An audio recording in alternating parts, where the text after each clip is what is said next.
नमस्कार, मैं हूँ आपकी दोस्त रेणुका। आप सुन रहे हैं अनमोल कहानियाँ, जहाँ मैं लेकर आती हूँ चुन चुन कर कहानियाँ जो आपका ज्ञान और कल्पनाशीलता बढ़ाने के साथ मनोरंजन भी कराए। आज की कहानी है अंगूठी चोर। महाराजा कृष्णदेव राय एक कीमती रत्न जड़ित अंगूठी पहना करते थे। जब भी वह दरबार में उपस्थित होते तो अक्सर उनकी नज़र अपनी सुंदर अंगूठी पर जाकर टिक जाती थी। राजमहल में आने वाले मेहमानों और मंत्रीगणों से भी वह बार बार अपनी उस अंगूठी का जिक्र किया करते थे। एक बार राजा कृष्णदेव राय उदास होकर अपने सिंहासन पर बैठे थे। तभी तेनालीराम वहां आ पहुंचे। उन्होंने राजा की उदासी का कारण पूछा। तब राजा ने बताया कि उनकी पसंदीदा अंगूठी खो गई है और उन्हें पक्का शक है कि उसे उनके 12 अंगरक्षकों में से किसी एक ने चुराया है। चूंकि राजा कृष्णदेव राय का सुरक्षा घेरा इतना चुस्त होता था कि कोई चोर उचक्का या सामान्य व्यक्ति उनके नजदीक नहीं जा सकता था। तेनालीराम ने तुरंत महाराज से कहा कि मैं अंगूठी चोर को बहुत जल्द पकड़ लूंगा। यह बात सुनकर राजा कृष्णदेव राय बहुत प्रसन्न हुए। उन्होंने तुरंत अपने अंगरक्षकों को बुलवा लिया। तेनालीराम बोले, राजा की अंगूठी अब 12 अंगरक्षकों में से किसी एक ने चोरी की है, लेकिन मैं इसका पता बड़ी आसानी से लगा लूंगा। जो सच्चा है उसे डरने की कोई जरूरत नहीं और जो चोर है वह कठोर दंड भोगने के लिए तैयार हो जाए। तेनालीराम ने बोलना जारी रखा, आप सब मेरे साथ आइए, हम सबको काली मंदिर के जाना है।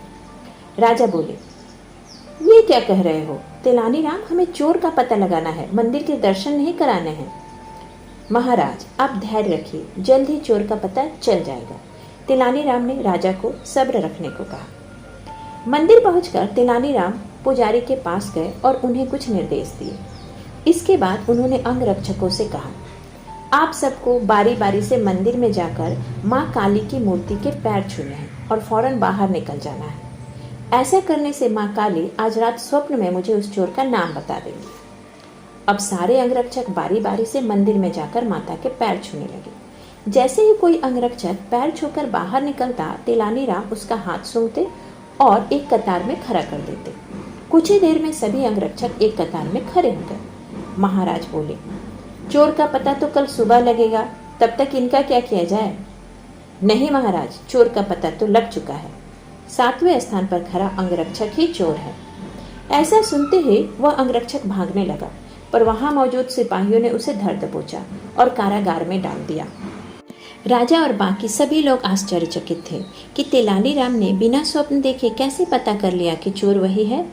तेनालीराम सबकी जिज्ञासा शांत करते हुए बोले, मैंने पुजारी जी से कहकर काली माँ के पैरों पर तेज सुगंधित इत्र छिड़कवा दिया था, जिस कारण जिसने भी माँ के पैर छुए उसके हाथ में वही सुगंध आ गई।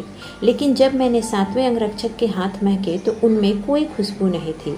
उसने पकड़े जाने के डर से माँ काली की मूर्ति के पैर छुए ही नहीं। इसलिए यह साबित हो गया कि उसी के मन में पाप था और वही चोर है। राजा कृष्णदेव राय एक बार फिर तेनालीराम की बुद्धिमत्ता के कायल हो गए और उन्हें स्वर्ण मुद्राओं से सम्मानित किया। इसी के साथ मैं आपसे विदा लेती हूँ। फिर मिलूंगी एक नई कहानी के साथ। तब तक आशा करती हूँ कि आप कहानियाँ सुनते रहेंगे और करना नहीं भूलेंगे लाइक, शेयर एंड सब्सक्राइब।